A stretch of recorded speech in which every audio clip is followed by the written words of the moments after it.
All right, everyone. Thank you all so much for joining us. We've already got people showing up on LinkedIn, and my LinkedIn is glitching out on me. That's not cool. I hope it's not glitching out for anybody else. And I'm excited to be here tonight with y'all. I'm going to go ahead and bring Nathan out since he's my co host. Hey, Oh, man. hey. How's it going? All right. How are you doing? LinkedIn is straight up glitching right now. There it is. It's All right. doing all Well, right for me. okay. I've got it pulled up. We're looking good. Okay. Yeah, there it is. All right. So, our guest tonight, y'all know, everybody knows Amanda Knight.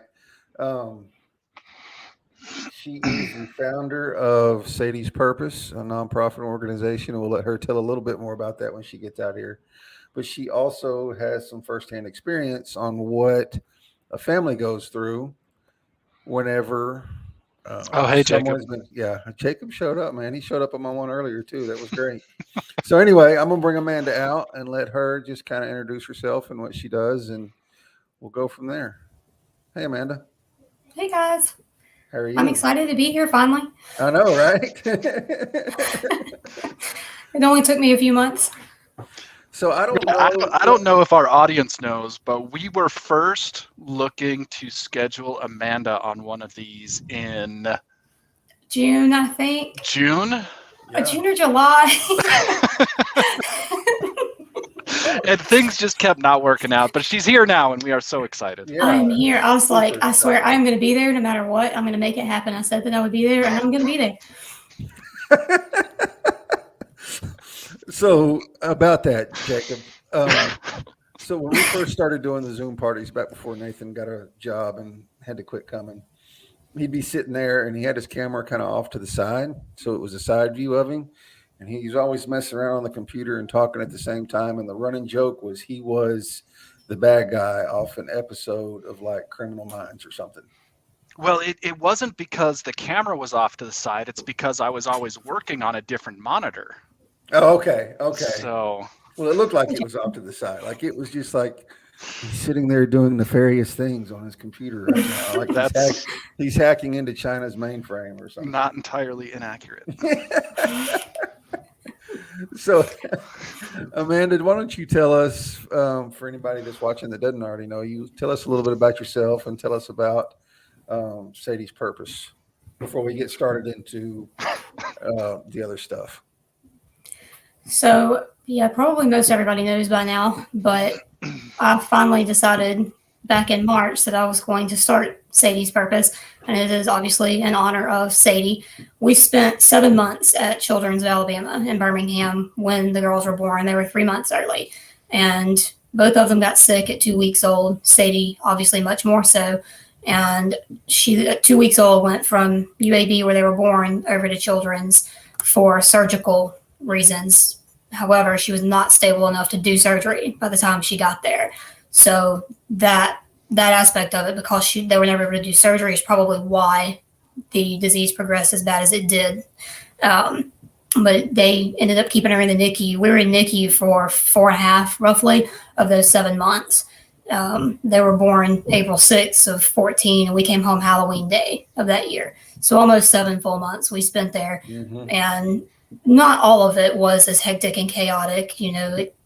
Once she stabilized, things became a little more routine. But in those early days, we'd run out of the house and like come back home 2 days later and realize the front door has been open. I mean, just because you leave, and families, that's what you do. It's your kid, so you Mm-hmm. leave. And um, you get there with your other kids, and there's no entertainment for them. So now they're sitting there bored, and you're trying to keep young kids to behaving and quiet because it's a hospital. So I really kind of recognized that there was that need that I could fill and help out, and it just kind of went from there. And once I started doing it, like I was saying earlier, once I got started doing it, it just flowed. I knew that that's what I was meant to be doing, was helping these families. Everybody thinks about the babies, but the families need support too. Right.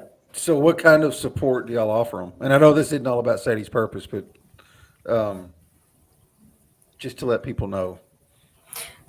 We give them the parents and the siblings support packs. The ones for the parents have things like shampoo, deodorant, toothbrushes, toothpaste, things that you may rush out of the house and not take. And then when you get there, you realize you're paying, $7 a bottle for this little travel size thing in the hospital's gift shop.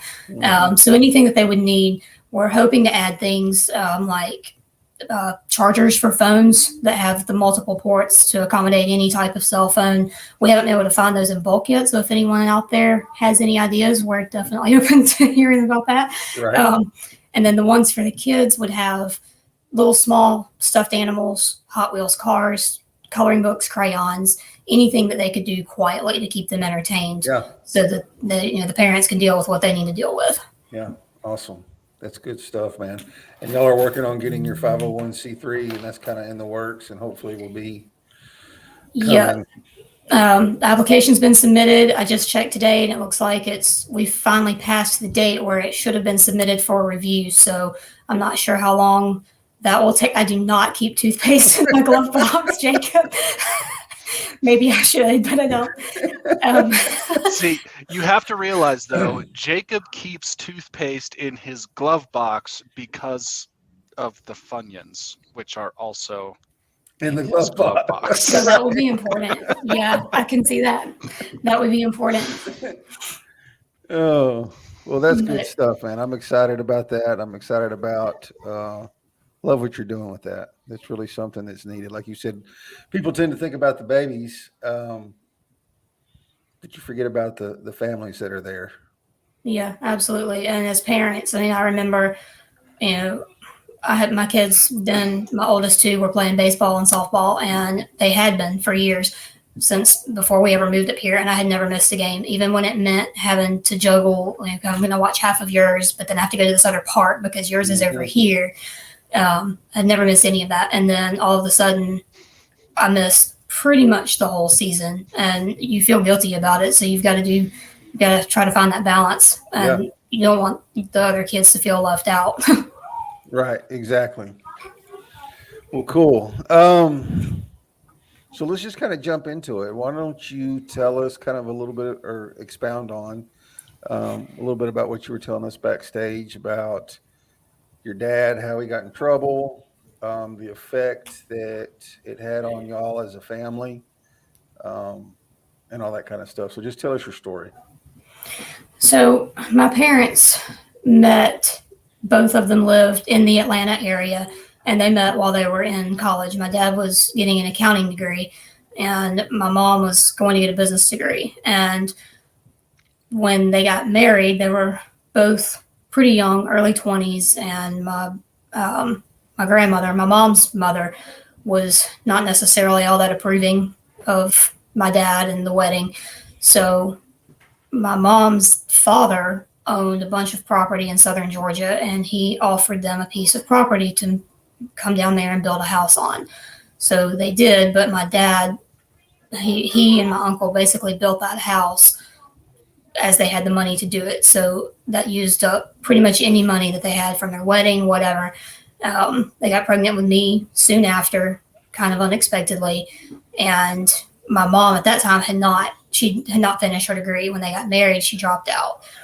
And they moved down there, and she was working as a shift manager at a Wendy's. So, this was 1984-ish. So she wasn't making a ton of money.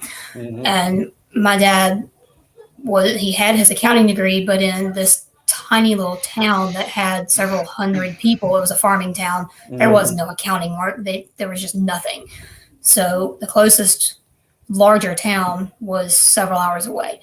So my mom, about 26 weeks or so into the pregnancy, ended up going into early labor and was put on bed rest, at which point, obviously, that income stopped. So my dad was trying to do these odd jobs and just wasn't really able to make ends meet.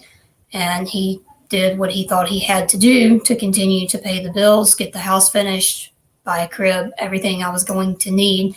Mm-hmm. And then when I showed up, I was still 6 weeks early, was still premature. So I ended up on this special expensive formula, and the diapers I wore, apparently they didn't sell in the store because they were so little. So they had to have them delivered. So he started breaking into garages and barns and shops, and he stole whatever he could, small farm equipment, small tools like hand tools or chainsaws, fishing tackle, anything he could, and he would either sell it to other people that he knew or he would take it to pawn shops. And I guess eventually they were able to connect the strings of similar crimes, and he got caught. And he ended up, because of the accumulated value of all of those items, I guess, it constituted a felony. So he ended up going to a prison in the state of Georgia where he stayed for several years. And during that time, of course, my mom was then working 2 jobs trying to keep up with taking care of me. And then when my dad got out, it's similar to what you guys are still facing. It was one stigma after another. They didn't care why he had been in trouble, and they didn't care that he had served his time. All they cared about was it was there. So how did that affect y'all? You were obviously very young and didn't know about, you were saying you didn't know about any of this till after you had gotten older. But looking back now, you see what the struggles were and how it affected y'all. So tell us about that. Yeah, absolutely. Like I said, my mom didn't tell me this until the day I turned 18, and my dad and I talked at length about it later on in life. But from the time that he got out, we moved away from there and moved back up to the Atlanta area to be near. That's where my maternal grandmother is or was, and his parents were there. So we moved back up there, and they were determined, okay, we're going to start over. We're going to make this work. And he couldn't. He just couldn't find anyone that would hire him with his background. So he was doing odd jobs, primarily painting houses. But even then, they're just, it was like a paycheck to paycheck, but almost less, And he, to cope with that, started drinking. And, my mom told me, he'd drink occasionally when they were dating and, when they first got married, but it got bad, apparently, after they moved up there, after he got out. And I know, like, my mom couldn't go to the store without coming back home and him accusing her of having an affair. Where have you been? And it was the alcohol talking, which was secondary to the stress of I've done what I was supposed to do and I still can't provide for my family. And it was just a downward spiral from there. Yeah. And did he never did anything else to go back to prison? No, he never did. In his personal life, he and my mom, they fought a lot. And the night that we left there, the night that we left for good anyway, he hit her. And it was the one time, because I asked her later, I was like, did he ever hit you before? And she said no. So, and he put his hands on her, and we left that night and never went back to that house. But even that night, they detained him, but they never actually, my mom didn't want to press charges. She just wanted to get away, basically. Right. So he never went back for that. And she said, this isn't him. I just want him to get help. Yeah. I want a divorce. I need to get you and myself away from this, but I want him to get help. And ultimately he did. He stopped drinking in the later years of his life, and he had gotten it under control pretty well even before then. But he still struggled for years to find work after that. And that's one thing we've never really talked about, I don't think, Nathan, is we talk about a lot about recidivism and people, doing things after they get out because of the stress and not being able to find a job, so they go back to what they were doing before. We never really talked about like them turning to alcohol or drugs as a stress reliever, or whatever you want to call it, but never going back. And I don't know why I never thought of that before. But that could have led to him going back. Absolutely, it could have, because I know there were times that his best friend up there owned a little, we're gonna call it a bar. It was a hole in the wall makeshift thing where they did karaoke. So but it wasn't all that far from the house. He used to go up there almost every night, and he'd drink up there, but he would also he'd bartend and he'd clean up and he'd help, with whatever he needed help with. And maybe he made some money. Honestly, he probably just got free booze for it for the most part, so he wasn't spending money. But he would drive home from there, and he could have easily killed himself, killed someone else, gotten a DUI, ended up. I mean, I don't know exactly what Georgia's laws are, but I know Alabama's. You get out of prison and you get a DUI, that's it. I mean, you don't get. We have a 3-strike law here for DUIs. Your third DUI constitutes a felony. Yeah, but like that in Same Texas, thing in too. Colorado. Yeah. Okay, but I believe if you are already a felon, one DUI, and you go back, Yeah, I don't think we have that here. they're pretty strict about that. And so I don't know what Georgia's laws are like or what they were like then, but he could have very easily ended up going back. And as far as I know, he had never used any other drugs. I know he used to smoke weed on occasion, but hell, he did that till the day he died. I mean, that was Right.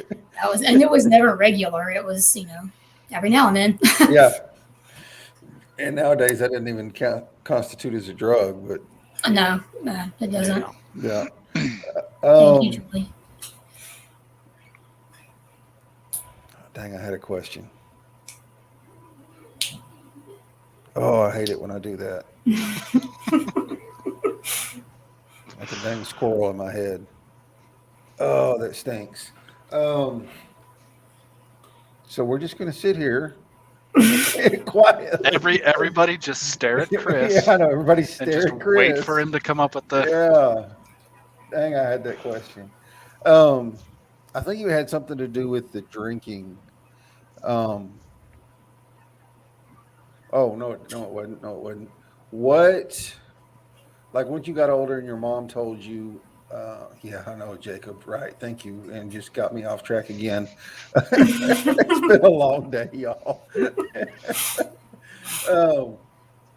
So once your mom told you everything that went on and you said your dad later told you about it too, what did you think about that when you were 18 and found out that your dad had been in prison when you were born and why he went to prison?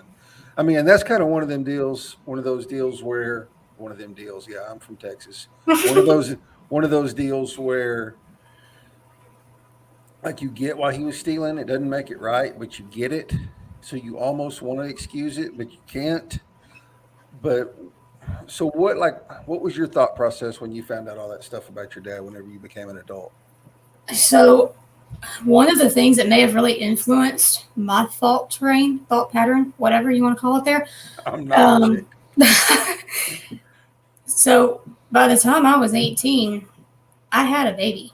I had my first child in high school, and I was a single mom. And I felt like if I was backed into a corner, what lengths would I go to make sure my kid had what he needed? And I don't know. I can't say that I wouldn't do the same thing. I would like to think that I wouldn't, but I also know that in 1984, 85, there weren't nearly the resources available in that tiny little town that a single parent has now. I mean, now like 2 blocks from my house, there is an entire little strip mall that has nothing but resources for single or struggling parents. And it's, like a food pantry, but dedicated to formula and baby food. You can go get free maternity clothes. They have gently used like car seats and cribs and real expensive baby items that you can just go in there and get if you can provide proof that you need them. So they didn't have any of that then.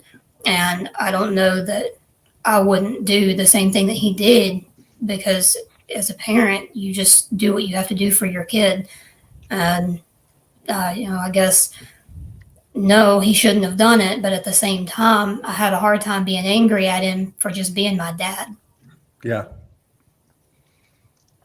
Yeah. I get that. So looking back on just the struggles, and I think you had reached out to Nathan originally because the whole ending the stigma thing kind of hit home for you.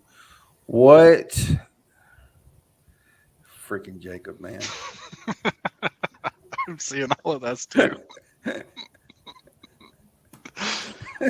Oh, Jacob, you're killing me. He's straight up killing me. So what? Like, I know you said he's your dad, and you didn't want to hate him for it. What did it say about him? Take the drinking out of it. What did it say about him that he never went back to stealing? Like, to me, that just says that he was trying. Yes, absolutely. You know what I mean? Because even when he came out, he was faced with the same problem that put him in to begin with. He couldn't find gainful employment, but he never went back to stealing. In fact, after that, had seen the man go, back inside a store because, the stick of deodorant got hidden and not paid for, or, anything that he could do. He was completely honest after that. And that he wasn't dishonest before, in the aspect he wasn't a liar. He just did what he had to do, or what he thought he had to do. Yeah, but desperate. What that tells me is that no, that's not just who he is, or what you hear so much. Well, that's just who he is. He'll never change. That's crap. People can change. People learn from their mistakes. That's the point of being locked up. Aldo's here. Aldo in the house. Did you bring snacks, bro? He, not only does it tell me what kind of person he is, but it also, to me, should be an indication of this. Of people can do better. They can change. The system can do what it is supposed to do, and that you do learn and want to do better when you come out. Yeah. You don't get out and just, okay, where's the nearest place I can commit a crime? That's a mindset that people just don't come out having. I've never been in, obviously. Now, I picked up patients out of not any prisons. There were none of those in my area, but city and county jails. And even those are not a place that I would want to be. But I can't imagine coming out and the first thing you think is, well, what can I do to get back in there? Yeah, everybody comes out. And, and we've said it 100 times, there are guys that get out that are like, they're already scheming for their next hustle when they get out. Like, that's a real thing. They just think they're going to do it bigger and better and smarter because they've learned now. But I'm kind of like Amanda. I don't know what the stats are, but I would say a large portion of people that get out don't want to go back, and they don't want to mess up, and they don't want to start drinking because of stress, because they can't find a job. Right. Absolutely. That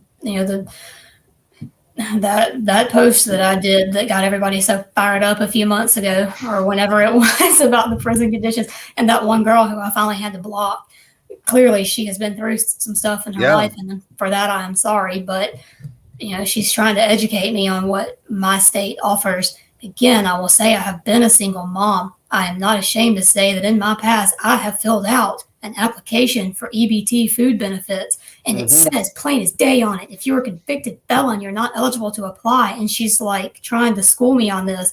Like, no, I'm telling you right now, I know what this application says.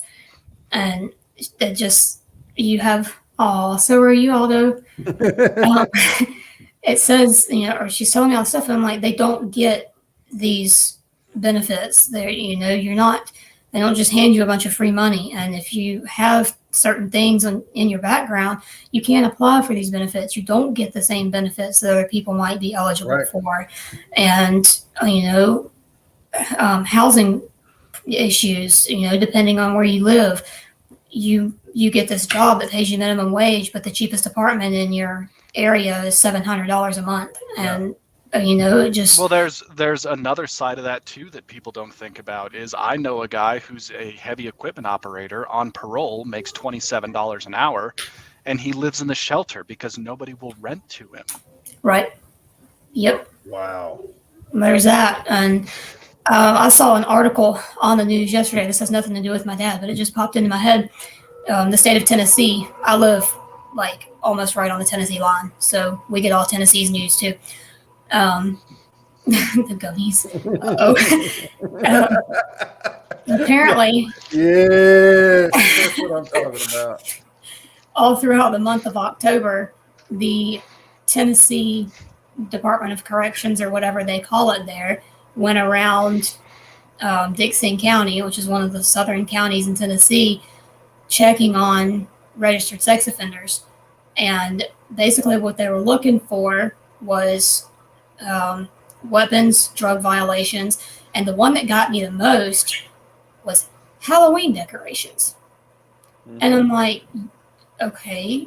And so I'm trying to wrap my head around this, and the explanation I was given was Halloween decorations can attract children to the house. Okay, I guess I kind of get that too, but are you seriously telling me that someone who has this on their record can't decorate for the holidays, say with their own family, at risk of going back to jail? And then at the very bottom of the article, it makes sure to tell you that the vast majority of people who have been incarcerated for any sort of sex crime are not likely to reoffend. Mm-hmm. And like, Correct. so you're gonna sit here and make sure you point that out, but you're gonna tell them they can't put a pumpkin on their porch. Mm-hmm.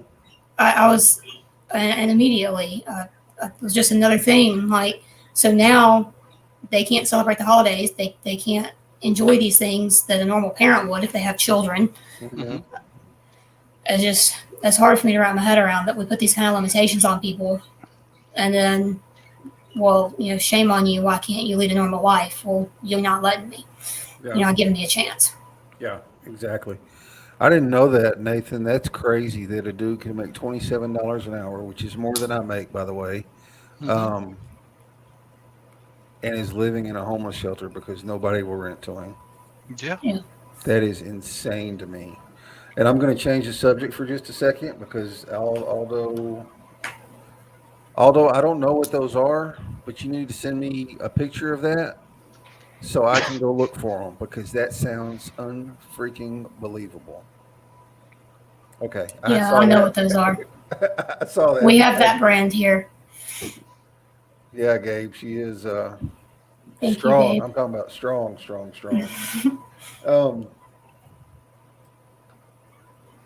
And I didn't know that about if you were a convicted felon, you couldn't get EBT benefits. That's got to be a state-by-state thing, think it because my parole officer, the day I got out, my parole officer sent me to DHS to get Yeah, and that's EBT why I didn't know and that. Medicare or Medicaid.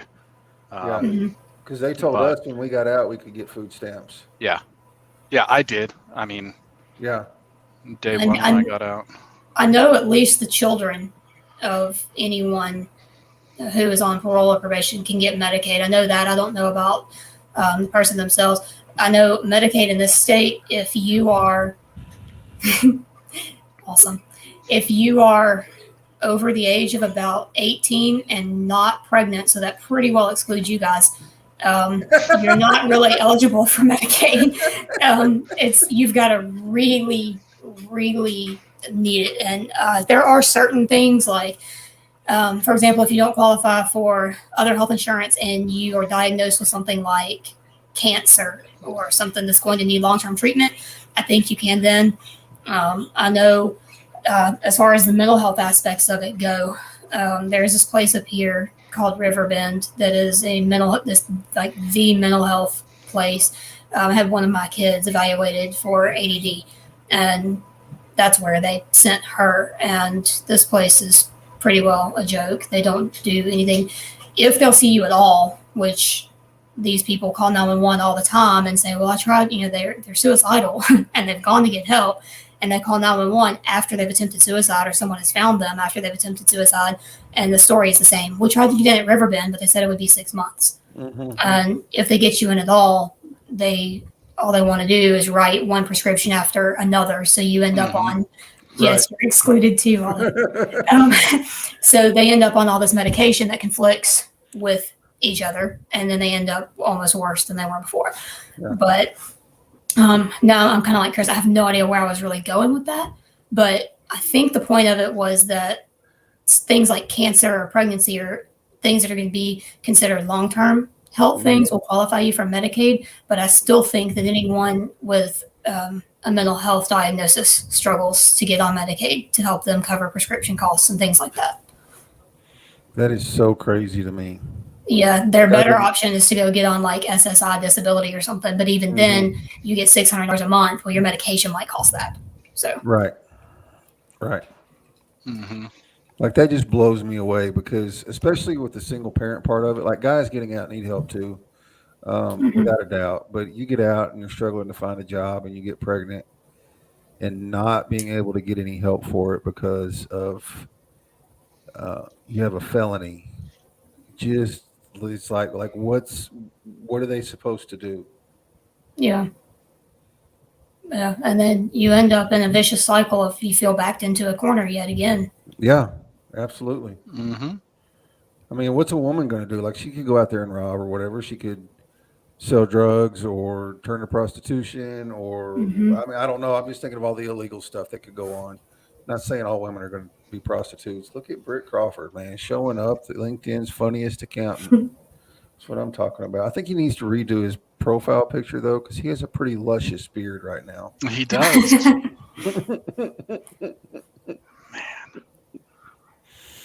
So yeah, like that. Like I'm still just trying to wrap my head around that.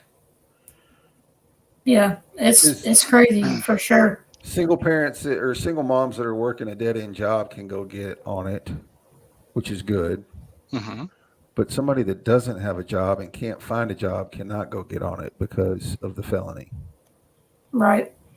No, and that's what's great. Like I'm just talking this out as it's coming into my head. Like, what's that kid's gonna? They're not really. They're punishing the mom, but they're punishing that kid too. Like they're keeping that kid from getting formula and diapers and whatever else he or she needs. So what they do is they end up and they go stand in line outside of places like food banks and places that give away free diapers while the rest of the world drives by and judges those people. Mm. Even though you have no idea why they're there. You have no idea what they're going through. And I mean, you don't. You know, Right. it could just as easily be you. People don't seem to remember that kind of thing. I mean, Mm-hmm. I'm lucky now that I'm in a situation where I don't have to worry about those things anymore. But I've got 4 kids still living under my roof, Mm-hmm. and it would not take but a minor change in my life for me to find myself in a situation where, okay, I'm gonna have to figure out now how I'm gonna support these kids on my own or whatever. Exactly. I'm not smiling at you. I'm smiling at Nathan's comment. We got a serious conversation going on up here, and it is funny as hell in the comments. See, I can't see the comments tonight, obviously. No, you can't. But- Go over there on the right-hand side of your screen. There's a toolbar. Oh, see, now that's gonna be a distraction. Yeah, see, that's normally how your shows go, though. The serious conversation while the comments, like the comments, I don't remember. Well, I think it was the one with Mushka. That was the comments were on fire that night. That was Yeah, fun. that was a badass show, man. That Yeah. was a record-breaking show for me. I had 20 people watching that thing. Yeah, She was just amazing as a guest too. Like that's why everybody was there. Obviously, it wasn't for me because I've never had 20 guests before. But Aldo had a question, and I don't know, man. So, from what I can tell, is that it starts by private organizations, private ministries, private humanitarian groups getting an effort together. We've got a few of them in Colorado Springs. Christ Life Ministries is one of them. I can't remember the name of the other one, but there's a few of them around that. It starts with them, and I think that we are trending as a society towards a place where these things are opening up more for people who have felonies, but there's still room to go. Yeah. But yeah, I know a lot of guys that if it wasn't for Christ Life Ministries, like they wouldn't have even gotten out of prison because they had nowhere else to go, and Christ Life has a like a halfway house type thing that they run. And if it was like, I literally know guys who would not have gotten out of prison because they had nowhere else to go if They it had nowhere to wasn't for go. this organization. Yeah. So Yep. it starts with people like that. Yeah. And those I had go ahead. I had a guy that worked for me when I was a manager at Chick-fil-A, my very, very brief time frame that I lived in Indiana. And he had some drug charges on his record. And when he got out, his parents had basically told him, I don't care where you go, but don't bother coming here. And when he applied to work for us, he was living at the Men's Salvation Army shelter. Mm-hmm. And he told us about his background freely. And as far as I am aware, the owner of the store did not run a background check on him. We felt like you told us straight up, we don't need to know anymore. And that man, again, living at the homeless shelter, he rode a bike to work several blocks in the harsh, cold Indiana winter. He showed up to work. He was there every morning. I got there at 6:30. He was there before me, standing out there in the cold, waiting on me to unlock. He worked harder than any employee I had. And within just probably 5 months of working, he had managed to put a down payment on a little apartment downtown. And I mean, just had it completely together and he wasn't out there getting in trouble anymore. Mm-hmm. He got in trouble when he was 17, 18 years old because he was a kid and he made stupid decisions. Mm-hmm. And he paid for them. But when he got out, I mean, there was nothing he wouldn't do. He was the hardest working person I had in that store. And that probably includes myself. I mean, he was everywhere. He all the time, do you need me to stay late? Do you need me to do this? We had a blizzard and it shut everything down for a week, but our truck still showed up. And so I had to go up there and meet the truck in this blizzard. And he hiked over there in, 24 and a half inches of snow roughly. Wow. To help me get all this stuff put up from the truck. He didn't have to do that. I could have figured out how to deal with that on my own, but he came because he knew that he could help. And, that without that shelter, he wouldn't have had an address. And without an address, he may or may not have been able to apply for a job because address is on job applications. Mm-hmm. Yeah. Yep. And going back to what Nathan was saying about the different ministries and stuff, and a lot of times it's those private organizations that bring the awareness and raise enough cane in the state government that things get passed. Mm-hmm. So it's not just, that they're not just helping the guys when they get out, but there's a lot of organizations that push for new legislation, push for new laws, push for, people that are not. We were talking about this in earlier with part of my group for parole. Is a lot of times legislation is based on voter opinion and not on research, because they want the votes, right? So you've got groups out there that are pushing for legislation that is based on research, not the popular opinion of the public. Right. And a lot of times that's how like those different benefits and stuff like that are going to come to pass is by those private organizations lobbying in the Capitol to do stuff like that. I know, man, God's chicken. That is God's chicken. I got so sick of it when I worked there. I didn't eat there for like 2 years after I quit. So does Chick-fil-A hire felons now? Do you know? Do they do background checks? I have not worked there in quite a few years. I'm not sure. But, they are obviously franchised, so each store has an individual owner. I don't know if there's a corporate policy there that covers that or if it would be up to the individual store owner. But I know that, like our store owner, he sat down with me when we interviewed that guy, and that guy told us everything, his story, and that he wanted to do better. And both of us were like, okay, well, who are we to say you can't? Right. So I'm not sure if they still do. Largely, that's left to the discretion of the franchisor or the franchisee, I should say. Okay. So whoever, like your store owner or whoever owns that group of stores, usually those kind of hiring policies are left up to them. Okay. I know Subway in Tyler, the town 30 miles north. I always talk about that. I have to go to get anything. There's a group of Subways up there that will hire felons, no matter what the charge is: murder, sex offense, robbery, drugs, whatever. They will hire them and like even promote them to store manager. Like they can move up to store manager. I don't know if they can do district or anything like that, but I know some guys that have worked there the entire time they've been out and are managing stores. So you saying that the franchisees make that policy made me think of that. Mm-hmm.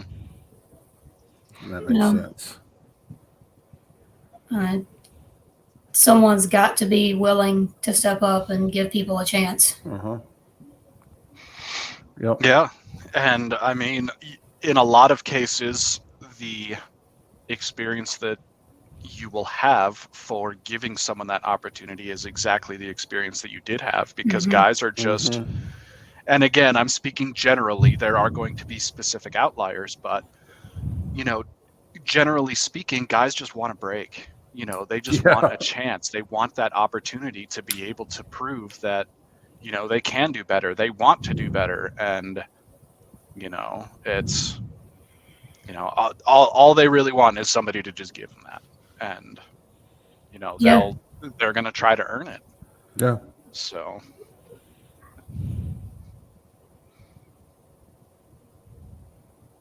I don't know anything about that, Nathan. Neither do I. Yay Sports, right? Yeah, Yay Sports. I don't know anything about that either. What is that, Aldo? Let us know. Yeah, I haven't heard of Robert Kraft doing anything. I'm probably just out of the loop. I'm not that in tune to. I don't watch the news to what might be going on at all, so I am way not even sure what team the 76ers are. Is that basketball? Yes. Philadelphia? If you say so. Yeah, I don't know. I don't know. I'm not a basketball guy, so I don't tell you. Baseball and college football, that's about it. Yeah. And I'm not watching the World Series game tonight so that I can be here with y'all. Are you rooting for the Astros? No, sorry. Come on. I just said I grew up outside Atlanta. No. It is scoreless.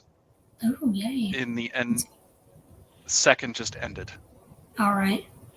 Yeah, I asked Nathan, I said, are you missing a game tonight? He said, I don't know. I quit watching whenever the Sox got out. The Red Sox got out. Yeah, that sucked. It didn't suck. Yes, it did, Chris. It's 2-1. You've been outvoted. Okay. So my mom's husband, he died this past May, and he was from Maine. So he was a huge Red Sox fan. Given that the Red Sox are in the American League, I've never had any qualms with the Red Sox. So I was like, yeah, sure, I can pull for the Sox for you. That's fine. You aren't getting me to pull for the Patriots, but I can pull for the Red Sox for you. So, so we pull for the Red Sox together, and he always said, I would love, because he would pull for Atlanta after he married my mom, because my mom is a lifetime Braves fan too. Mm-hmm. So he's like, how cool would it be to have a Sox and Braves World Series? Like, man, that'd be awesome.